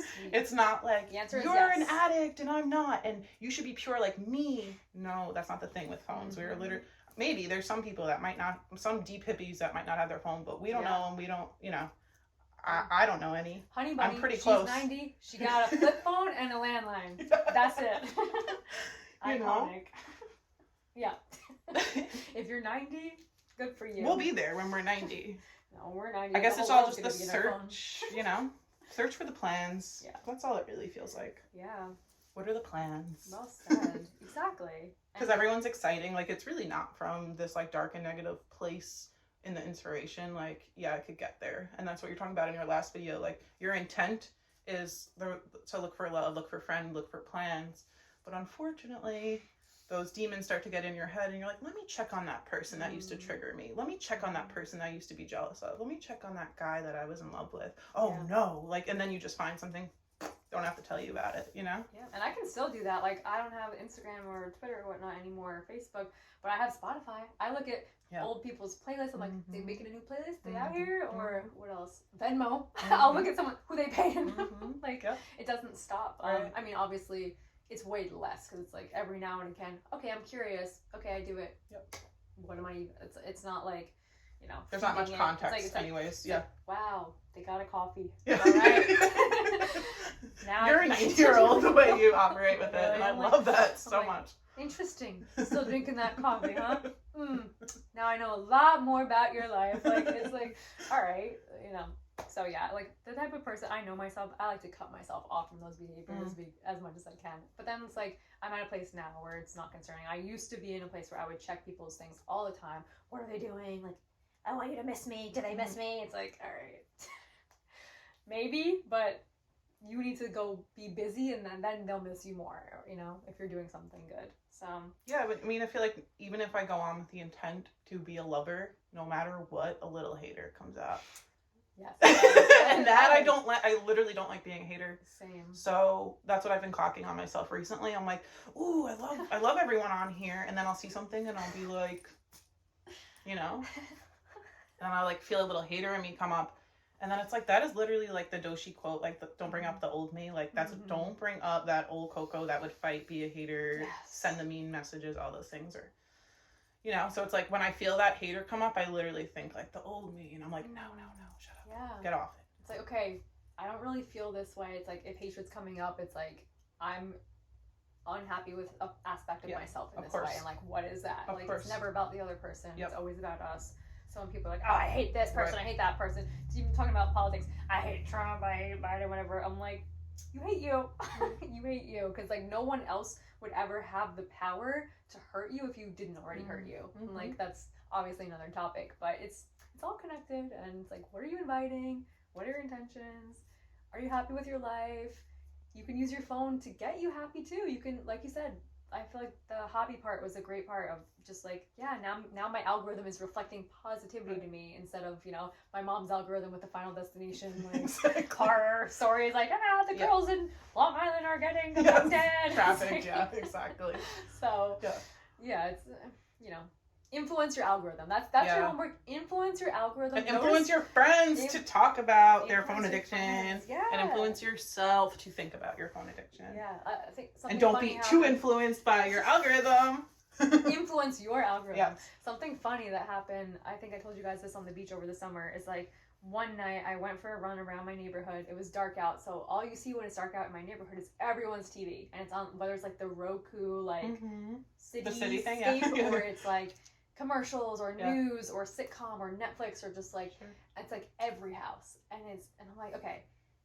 And I get home and I told my family, and I'm like, oh my god, people watch TV every night, like they just have it on whether they're watching it or not. Like I was so disturbed by that. I was like you know, the spectrum stuff. I'm like, oh my god, like that's so loud and like staticky and crazy. Like, don't you want your night to be like peaceful when you're winding down? Like, put on a little candle, a little red light, read a book. And it's funny because I look up and it's my 3 members of my family who literally watch TV every night, and they're like, well, you're addicted to tanning. You're addicted to being outside in the sun. Oh, yeah, they come for you. And I was like, oh, geez. I'm like, I didn't even realize who I was talking to about this. But I was like, guys, this is really concerning. And they all obviously felt attacked because that's what they do every night. And I didn't even put it 2 and 2 together or think, like, I'm attacking you guys right now. They were all just like, well, yeah, watching TV every night is normal and healthy, and you're the freak because you go outside every day and you're obsessed with vitamin D. And I was like, okay, like, understood that maybe the way I feel about the sun and the beach, they feel about TV. Right. I feel that come up with weed. Like, with my family, I'll be like, healthy, don't have chemicals, red dye, all this shit. And they're like, okay, you smoke weed. Like, and it's like, I can't fight the battle anymore. You know what I mean? So it's similar thing. It's like, you're going to clock someone's addictions, be ready for your own. Literally, 1,000,000%. I am fully addicted to the beach. I will admit it. I know it. I will be raging. I drove home Sunday morning from Maryland. I left at 7 a.m. I did 95 the whole way. No way. And I said, it was a beautiful beach day. One of the last. It was October. I'm like, I need to get to the beach. And then I got home. I didn't even say hello to Alexa. I'm like, we gotta go to the beach. I'm like, she's like, geez, like, I'm like, yeah, that's my addict behavior. Like, I know. I'm like that with the sun for sure. I'm like, gotta get out there. I used to be like that about yoga. When I started yoga, I would be like, someone's taking up my time. I could be outside doing yoga. And then I realized through my practice, like, that is missing the point. Yeah. But I would be like, this is taking up so much space. I could be doing, because I was like really into it in the beginning. And it was like, I would rather be doing that, and I would be like rushing around to get to go to do yoga. Rush around, calm down. Yeah. Rush around, ruin my day. Rush around to zen and be free on the beach. Yeah, it's so like be ready to call everyone out. Be ready to call yourself out too. Totally. And that's like I think that's one of my favorite parts about Earth is just like seeing where I can grow and evolve and be like, oh my god, that's so true. You're so right. Thank you for letting me know. Like I love when Alexa calls it out. Like in mystery, we call it blind spot. So I'm like, they're like, can I say a potential blind spot for you? It's like something that you're not seeing in yourself. And I'll be like, I think your blind spot, like you know, it's your lack mentality with your lack of the sun and stuff. And I'm like, oh my god, so true, you guys. Thank you for letting me know. Like, or I need some of that. I'm really sensitive. Blind spot. Yeah, it's like I can only hear maybe the truth from like mouths that I would die for, but like if I generally hear it, even from those mouths, sometimes I'm like, I just wish you didn't perceive me at all. You know? Yeah, it's like the Homer Simpson. It's just like, but you know, that's like really shy child, like you know and what I mean? Shame. It's like internalized shame. It's like you know that childhood embarrassment, and like now we can be grown and tell our child self like, no, you never had anything to be embarrassed by. Like whatever you learned in school or from your parents is not true. But it must be hard to hear those blind spots. Maybe not as hard for you as it would be for me and Alexa to hear the blind spots. Yeah, I mean, I think for me, if it's something that cuts deep, I'm like, I'm like, but it's good. I know it's a good thing, but oh fuck, that hurts. Like that's the last thing I want to be. But ignorance is bliss. Sometimes I'm like, I just wish I didn't know. It's like now that I know this, I can't in good faith continue this behavior. Now I gotta change. I'm too busy. I just want to be at the beach. I gotta do all this heavy lifting. But ultimately it is what I want. So yes, I invite every single person to tell me like, and even if I don't like it, that's okay. Oof. It's even better if I don't like it. I'm like, damn, I really feel a type of way about this. I'm really resistant. I'm really upset by hearing this. What does that mean? Like maybe down the line I'll just clock that and like think about it. So it's like great info. Danke for showing. That's what we always say. Well, give a example, like a made up scenario of what a blind spot could be. So I'll give a real one where the other day, so we read this book. It's a Florence Scovel Shinn book. It's like self-help, like manifesting magical vibe where she uses like Bible verses, and she's like a late 1800s Libra girly, like New York City girly.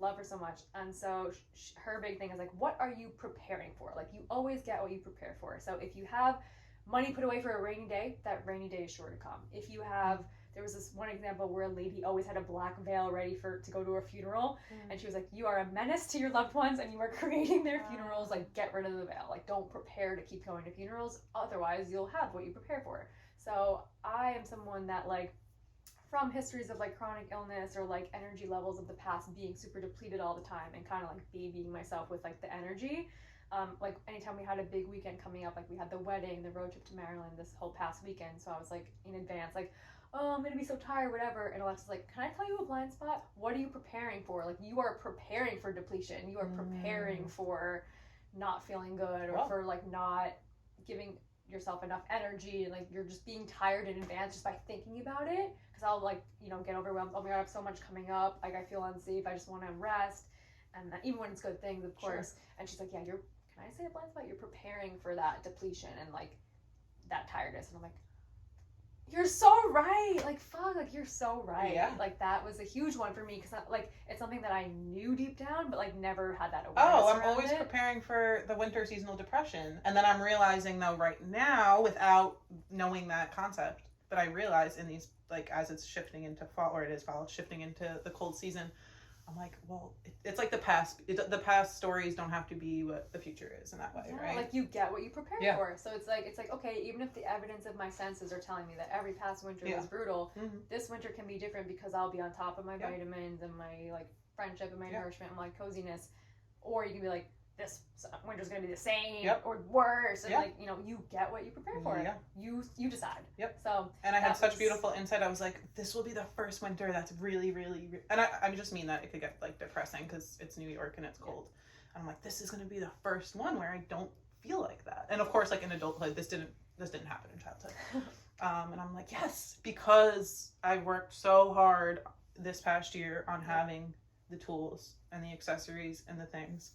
to honestly like entertain myself. That's all it is. It's like yeah. even knowing like, okay, if I know this about myself that I tend to get down in the winter, how can I like invite that inner child out for so much fun? I can set up these games and these blocks and these coloring. Like how do I get him to not even think it's winter outside and like, you know, just that play. It's that not even discipline in that way, but the self-love way. Like, okay, I know this about me, so I'm gonna make myself extra cozy, extra nourished, extra vitamin D'd up with my supplements and my light and like my reading and like, you know, I know how easy it is for my mind to slip. That's why I'm gonna mandate that 10 minutes of meditation in the morning, because I know without that I'll be like depressed or lethargic. It's like, you know, just sticking with what you know.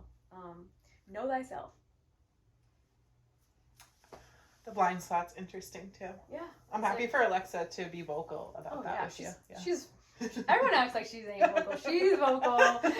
She may not be vocal in a group setting all the time, but she's very vocal behind closed doors. Yes. So it's I welcome it. Like, but that's like accountability, right? Like in in the group, we're not just going to appease you and like, okay, girl, whatever you say. Yeah. And I feel like putting it like that is like a healthy, like, also like consent, like. When they're like, I'm about to give a blind spot, you could be like, I don't want to hear it right now. Instead of just, right? Yeah. Like, is it usually like, I'm about to? Can I tell you a blind spot? Like, you could say no, you know, or at least give you a moment to brace, you know? It's not like a drag or a read or, you know what I mean? I'm the type of person, though, that if someone says that, I'm like, what is it? Like, I know. I need to know. In the moment, I'd be like that, but I have the blind spots would be a really good practice for me. Yeah, and you know, you can use that to be like bitchy and toxic too. Like, right. Like offer a blind spot, like you smell like shit. It's like, okay. That's the blind spots I know, so that's why I'm like, I need like healthier ones. Literally, so it's like, but even that though, like I'm just the type of person that would rather have someone be quote unquote mean, as long as they're being real to me. I'd prefer meanness if it's real as opposed to like fake. Like maybe not fake. How about just don't say anything? That's another thing too. But that's expecting a lot of someone to have a filter. My family has no filter. I'm used to that, so I'm different in that way. Alexa, when she met me and my family, she was like, why are they mean? Yeah. I'm like, no, mean? What are you talking about? Like, that's normal. Right. But there's a difference between like families that talk shit behind your back or families that talk shit to your face. Mine's both, but I do prefer the face just because I get weirded out and trust issues about the behind the back. I'd rather just know. I'm like, just hit me with it. Just tell me. That way I can just like, otherwise I'm wondering, what do they think? Yeah. Is it really is the way they're acting towards me really the way that they feel? Yeah. That's trippy to me. That's like psychosis vibes. That's like paranoia. I don't like to just dabble in that. Yeah, I don't like, you know, confusing emotions or like unclear emotions. It's like, does this person love me? Does this person hate me? Like in my mind, that's just clarity then, uncomfortable clarity, Yeah, so I'd rather just know to the best of my ability, which, you know, could be seen as control issues as well. That's fine, but I guess I'm just working on the offended part of that. I mean, like truth, truth seeker. Let yourself be offended. If that's the case, let it come up, but like, you know, if you're offended though, then you have to we were talking about this yesterday too, that so like, what are they showing you when you're offended in this? And that's really that's a really like profitable practice. Like this person said something about me. Why am I thinking about it all day? Not because they're wrong and they're a bitch and they need to shut up and they need to like go to therapy and all this stuff. Like maybe a little bit of that, but like that's not how I want to operate anymore. Like why did it hurt my feelings? Yes. And that's great info for someone that wants to grow and learn. It's like, I want to be the type of person who is just like unoffended. Like because you're sure of yourself, right? Of like, really? You can't say that to me. It's like, all right, you know what? I'd rather have somebody be confident enough to say something to me, and I could, even if I don't like it, I could be like, well, thank you for at least telling me. Hate what you said, but thank you for telling me. I just prefer that. I think my reactions just still jar me because I'm like, I'm grown. Why do I feel like I'm reacting the way I like always have? I think just letting yourself do that and not judging it as much as like wrong. Right. Eventually, once you start to get more used to it, it'll just take care of itself. I think. For sure. So. Yeah. It's like constructive criticism, right? Exactly. And like even for our work, like it would be really hard for me, even years in, if someone would be like, oh, they didn't enjoy that or, you know, whatever. And it would be like, what do you mean I'm crying? And people would be like, it's an art and it's a craft like all the other ones and your work's not for everyone. That's what it is. It's like I've had people say that was the best massage I've ever had or I've never had a massage like that. And then I've had someone just be like, you know, I don't want to come back. Or like they just don't come back. And I'm like, all right. Like it's not for everyone, and like that's okay. Just like same way I could go to somebody, they could give me like their best massage that everybody else would love, and I needed something else that day. It's like, you know, you can't take it too personally though. Totally. We do, of course, and that's normal and natural. It's like, well, I'm sad they didn't like it. Oh well, though, like you'll heal. Exactly. Like, it's okay to feel upset. So yeah, I think we've covered such great topics. I'm so excited to have you here. I have Hollis, I have you, so I have no one else set up. If anyone wants to be interviewed, actually my mom wants to be interviewed end of November, so that will be good to have some different generations on as well. Yeah, that'll be really exciting. And I feel like you gave so many great insights into like your life's goals and like what you are now willing to tolerate and like just being mindful of that. Is there any other like declaration or like intention or incentives that like you want to share, or the closing is here, so it's up to you. I just think it's really cool when you were telling me about this project that you were thinking in the future of like people on YouTube or whatever it'll be, but people viewing this your page, this video, whatever, in the future, and that like there isn't that much content on the internet right now discussing long form about phone addiction. I would gamble to say there's very little. It's not on my algorithm if it is. And it's not because the government's trying to take it off our phones. It just doesn't exist. And I just think that's really radical and awesome and dope that it's like paving the way. It's like being a pioneer. And who knows? I mean, there might be anti-phone podcasts all over, like, you know, who knows? But I just sometimes I reflect on that perspective that you gave, and I think it's really beautiful. So if you watched at all, and especially if you watched this far, thank you. However long it's been, question mark amount of time. We don't have a timer here, but and you were also one of the few people that did the like questionnaires and the surveys. Thank you so much. I think you were one of like maybe 13 that got like as far as round 3. I sent everyone the same questions, and like most people did the first round, which was multiple choice and quick, but crickets for the rest because they were so intimate and vulnerable. And like I think what you were saying earlier, like I'm addicted, and like I've had some people say to me, very rare, but I've had like maybe 1 or 2 people who I know uses their phone so much, and she knows that too, say like, and I'm not addicted though. And I'm like, wait, what do you mean? Like you think you're just I don't understand that, but I would like to have her on here if she wants to come on. But yeah, the fact that you were, like you said, you're so open and willing to share with me because you know where it's coming from. Maybe for someone else you would have been more guarded and like, oh, I don't want them to judge my answers. But like, yeah, thank you for just doing that and sharing, because from all of your words today, I'm sure other people will relate so much and be like, oh my God, that's so true. Or now I can feel safe enough to recognize this in myself, as opposed to like, I don't want to see this in myself. Like that's where the opening to this began, was you texting me those questionnaires, and I was